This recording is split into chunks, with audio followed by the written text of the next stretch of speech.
ఏమండి, నాది మనది. ప్రతి ఒక్కరు కూడా యాకాత్వం వచ్చేసింది నేడు దినాన్న.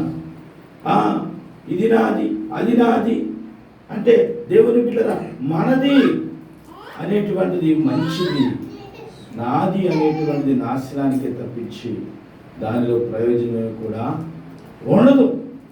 కనుక బైబిల్లో దేవుడు చెప్తున్నాడు ఏమనంటే, వారిలో కలిగినటువంటి విశ్వాసము వారికి కలిగేదాంతి కూడా వారు సమిష్టిగా ఉండెను అంటే వారికి దేవుడు సమృద్ధిగా ఇచ్చాడు. హల్లెలూయా. ఎప్పుడైనా చూడండి, నువ్వు కష్టపడుతున్నావు, నువ్వు పని చేస్తున్నావు, రూపాయి నీ దగ్గర లేదు, కానీ ప్రభు ఇస్తాడు. ఖాళీ లేకుండా నీకు పని కూడా ఇస్తాడు. కానీ అది ఎవరిది అంటే ఆయన ఇచ్చిందని చెప్పాలి. ఎవరిది? దేవుడిచ్చింది. కనుక ఈరోజు నువ్వేమై ఉన్నావో అది దేవుని కృపను బట్టే, నువ్వేమై ఉన్నావో దేవుడి దీవెన బట్టే, నువ్వేమై ఉన్నావో దేవుని ఆశీర్వాదాన్ని బట్టే. కానీ ప్రియులారా, అంతకు మించి ఈ భూమి మీద ఏ మనుషులు కూడానట ఆశపడకూడదట. బైబిల్ చెప్తుంది ఏమనంటే, విశ్వాసము గలవారై ఉండాలి, నమ్మకము గలవారై ఉండాలి, ఆసక్తి గలవారై ఉండాలి. దేవుని ఎడల ఎప్పుడైతే మనం అటువంటి విశ్వాసం అనేటువంటిది కలిగి ఉంటామో అప్పుడు దేవుడు కోరినట్టండి మన పట్ల దేవుడు అధికమైనటువంటి కృప చూపిస్తాడండి. చూడండి, ఆ మాట ఉంది కదా 33లో చదవండి.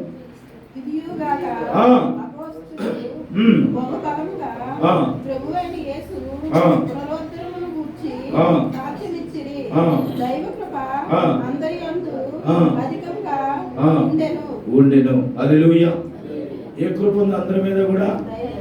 దైవ కృప అందరి మీద కూడా అధికముగా ఉంది. దైవ కృప. ఏ కృప అది? దైవ కృప అందరి యందు కూడా ఉంది, ఒకరి మీదే కాదు. నువ్వు వస్తే నీ కుటుంబం అందరి మీద దైవ కృప ఉంటుంది. ఈ దైవ కృప అందరి మీద ఉంది. దైవ కృప ఉన్నటువంటి వారు ఎప్పుడు కూడా దేవుని బిడ్డరా ఏమీ ఆశపడరు. వారి కష్టాన్ని వారు నమ్ముకుంటారు, వారి ఫలితాన్ని వారు నమ్ముకుంటారు. ఏదైతే దేవుడు ఇస్తాడో దానితోనే తృప్తి పడతాడు. దేవుడు ఇచ్చిన దానిలోనే వారు సమృద్ధిగా ఆశీర్వదించబడతారు. అది దైవ కృప. అత్యాశలకు వెళ్ళరు, ఒకరి జోలికి వెళ్ళరు. వారు కష్టపడింది ఏదైతే ఉందో అదే దక్కుదల అని వారు విశ్వాసంతో ఉంటారండి. కనుక వారి అనారోగ్యంలో దేవుడు తోడై ఉంటాడు, వారి కన్నీటిలో దేవుడు తోడై ఉంటాడు, వారికి ఇబ్బందుల్లో దేవుడు తోడై ఉంటాడు, వారి ఇరుకుల్లో కూడా దేవుడు వారికి తోడై. అది దైవ కృప అన్నమాట. హల్లెలూయా. కనుక దేవుని బిడ్డరా, ఈరోజు మనం ఈ రీతిగా ఉన్నామంటే కేవలం అది ఏంటంటే దేవుడు కృప. ఈ రీతిగా మనం ఉన్నామంటే దేవుడి యొక్క కృప. ఒక గాడిదట ఒక ఆయన కొనుక్కున్నాడు. కొనుక్కున్న తర్వాత ఆ గాడిదని మరి రోజుకి బట్టలు వేసేవాడట. గాడిద మీద బట్టలు వేస్తూ ఉంటే మరి గాడిద రోజుకి మొయ్యలేక ఒక రోజు ఆ గాడిదకి కోపం వచ్చింది. కోపం వస్తే ప్రియరా ఒకరోజు ఏరు దాటుతూ ఉంటుండగా ఆ గాడిద ఏం చేసిందంటే ఏరులో పడిపోయింది, ఆ చెరువులో పడిపోయింది. పడిపోయిన తర్వాత బట్టలతో లేవాలంటే ఆ బట్టలన్నీ తడిచిపోయిన తర్వాత ఏమవుతాయంట? బరువుగా అయిపోయాయి. బట్టలన్నీ కూడా చాలా బరువు అయిపోయాయి. చాలా ఇబ్బంది పడింది, చాలా బాధపడింది. అప్పుడు ఈ బరువు నేను మొయ్యలేకపోతున్నాను అని చెప్పి చాలా దుఃఖపడేదట. సరే, ఈ గాడిద సరిగ్గా పనిచేయట్లేదని చెప్పి ఆయన ఏం చేశాడట, ఆ యజమానుడు ఆ గాడిదని వేరే వాళ్ళకి అమ్మేశాడట. అమ్మిస్తే ఆ గాడిదని ఎప్పుడైతే అమ్మిస్తాడో ఆయన ఏం చేసేవాడు? గాడిద మీద కర్రలు కట్టేవాడు. ఏం కట్టేవాడు? కర్రలు కట్టేవాడు. కర్రలు కడితే ఆ కర్రల బరువు ఇంకా ఎక్కువ. ఈ బట్టల బరువు కన్నా ఆ కర్రల బరువు ఇంకా ఎక్కువ ఉండదట. అప్పుడు అనుకుందట ఆ గాడిద, అయ్యో నేను మంచి పని చేసి ఎంతో చక్కగా దోబికి సహకారిగా ఉండవలసినటువంటి నేను ఈరోజు మరి కావాలని చెరువులో పడిపోయేదాన్ని. ఆ బట్టల బరువే నాకు మహాబరువుగా ఉండేది. కానీ అంతకన్నా రెండింతల బరువు ఇప్పుడు నేను మోస్తా ఉన్నాను. అక్కడే ఉంటే నేను బాగుండేది, అక్కడే ఉంటే ఆయనతోనే ఉంటే ఆయన చెప్పినట్టు వింటే నా బ్రతుకంతా కూడా చక్కగా ఉండేది అని చెప్పి ఆ గాడిద చాలా బాధపడింది.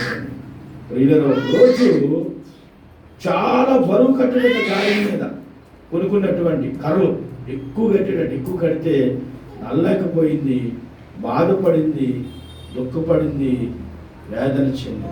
ప్రియులరా గమనించండి, ఇప్పుడు కూడా ఎక్కడో ఏదో దొరుకుతుంది అని అనుకుంటే అది నీ అవివేకతనం.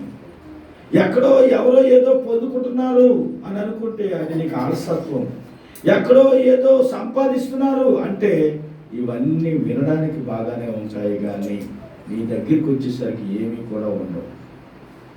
వినడానికి చాలా బాగుంటాయి, చెప్పడానికి కూడా చాలా బాగుంటాయి, కానీ దేవుని ప్రియమైన బిడ్డరా నీ దగ్గరికి వచ్చేసరికి, అందుకే లోక సామెత ఒకటి ఉంది, దూరపు కొండలు నల్లగా కనిపిస్తాయి.